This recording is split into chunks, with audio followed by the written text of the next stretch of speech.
यहाँ उपस्थित सभी हमारे गार्जियन, बहुत सौभाग्य और खुशी की बात है कि हम लोगों को तारकेश्वर भैया के दरवाजा पर आने का मौका मिला। हमेशा सोचते थे, लेकिन ऐसा वक्त और ऐसा समय आया कि हम लोगों को यहाँ पहुँचना पड़ा। आप सब लोग गार्जियन खुद हैं, समझदार हैं। वक्त कैसे करवट लेता है आप लोग बहुत दिनों से देख रहे हैं,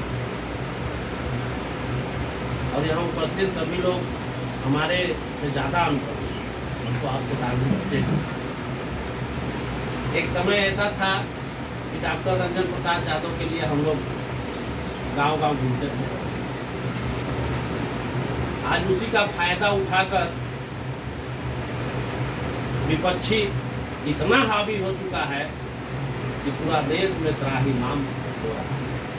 आज जितने अल्पसंख्यक लोग हैं, जितने कमजोर वर्ग के लोग हैं, छटपटा रहे हैं, सहारा खोज रहे हैं, और पूरा देश का नजर अगर आज है तो आरजेडी पर है, ललटेन छाप।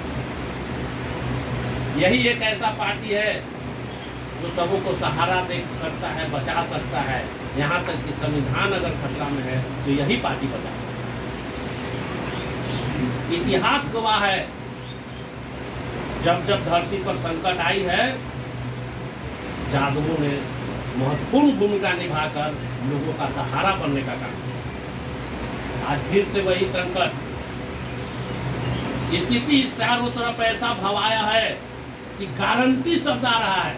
सोचिए, लोकतंत्र में कभी गारंटी नहीं आया था, लेकिन गारंटी शब्द आ रहा है। आज ये हम लोगों के बिखराव के कारण लोग हावी हो गए। तो मेरे गार्जियन समूह सभी आप लोगों से निवेदन है कि एक बार फिर से अपनी उस शक्ति को समेटिए, अपनी एकता को बनाइए, और एक ऐसा जोरदार तैयारी कीजिए कि फिर से जमींदार और सामंती लोगों को ये समझ में आ जाए कि जिस तरह से एक समय आया था तो लालू यादव ने ही सबों को बैठने का जगह दिया था, आवाज में आवाज मिला करके बोलने का समय दिया था, आंख में आंख डाल करके चलने का समय दिया था। उसी तरह से फिर से एक बार हम लोग ऐसा गोलबंदी दिखाएं कि उनकी गारंटी शब्द फेल हो। एक बार उनको भी फिर से समझ में आ जाए कि इस धरती पर अगर जब जब संकट आया तो जादवों ने अपना ताकत दिखाया। महाभारत में कृष्ण बोले थे, उस समय जादवों का इतना बड़ा प्रभाव था कि विश्व में इसके बराबर कोई सेना नहीं थी, कोई ऐसा ताकत नहीं था जो इसे प्राप्त कर सकता, बशर्ते कि जादवों एक हो जाए। आज होगा हर गांव में, जहां जहां हमारे समाज की संख्या है, थोड़ा बहुत आपस में मनमुटाव होता है, हर गांव में खेमेबाजी होगा, गुट होगा, लेकिन दोस्त ये गुटबाजी का समय नहीं है, ये खेमेबाजी का समय नहीं है। यह देखना है कि तेजस्वी अकेले 20 साल 25 साल का लड़का लड़ाई लड़ रहा है, तो उसके पीठ पर हम लोग सहारा बन करके ऐसा स्थिति पैदा करें कि भविष्य में ऐसा सामंतवादी लोग करने से भी डरे। आज हम लोगों के बीच यही संदेश लेकर साहब आए हैं। बहुत खुशी हुई कि आज रंजन और लालू एक हो, रंजन और लालू एक हो गए। समय आया, हमने मीसा भारती को भी बोला था कि याद कीजिए, एक समय था कि लोग मंदिर में पूजा करने जाते थे, एक तरफ लालू यादव आ रहे थे तो मंदिर का पूजा करना छोड़ देते थे और लालू यादव को पहले देखने जाते थे। यानी कि यही यादव समय के अनुसार लालू यादव को भगवान का दर्जा दिया। लेकिन एक स्थिति ऐसा भी आया कि 40 में एक सीट भी आपने आखिर कहीं न कहीं यादवों का सम्मान में आपने कमी किया है, तभी यह स्थिति पैदा हुआ है। लेकिन आज अगर आप हमारे रंजन प्रसाद यादव के पैर पकड़ लिए, हमारे रंजन प्रसाद यादव को आपने सहारा ले लिया, तब समझ जाइए कि आप निश्चिंत हो जाइए, हम सब एक लालू और रंजन एक हो गए तो समझिए कि बिहार की कोई भी ताकत इन्हें परास्त नहीं कर सकती। बिहार में अगर कोई हमारे खेवनहार थे, तारनहार थे,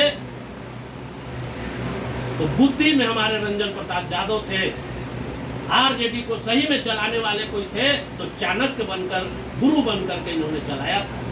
आरजेडी को सींचने का काम किया था, लालू यादव के पीएम के करीब पहुंचाने का काम किया। एक समय ऐसा आया था कि लालू यादव पीएम बनते बनते बच गए थे। जब जब इनके सहारा किसी ने लिया है वो व्यक्ति चमकते हुए सितारा बना। एक वक्त था कि रामविलास पासवान जी इनका सहारा लिए तो इनके सहारे से इतना आकाश में चले गए कि चाबी ताला लेकर भागने। फिर वक्त आया नीतीश कुमार जी इनका सहारा लिए तो आज बिहार का मुख्यमंत्री 20वां साल पूरा करने लगा। लेकिन हमने देखा है कि सभी लोगों ने इनका सहारा लिया, यूज किया और फिर लिखो फेंको का हाल जाना। यही कारण है कि वो फिर गड्ढे में चले गए। जो जो इनको छोड़ा वो गड्ढे में चले गए। तो आज फिर से स्थिति ऐसा आया है कि लालू यादव अपने बेटी को हवाले कर दिए हैं कि हे रंजन जी, ये हमारी बेटी नहीं आपकी बेटी है। तो ये पूरा समाज का बेटी है। हम सब लोग मिलकर के उसे एक बार जोरदार ताली से स्वागत करेंगे। मीसा भारती, मीसा भारती। आप लोग फिर से वो रौद्र रूप अपनाइए जैसे 80 साल में वीर कुंवर सिंह ने नेगा थामा था, अंग्रेजों से लड़ाई लड़ा था।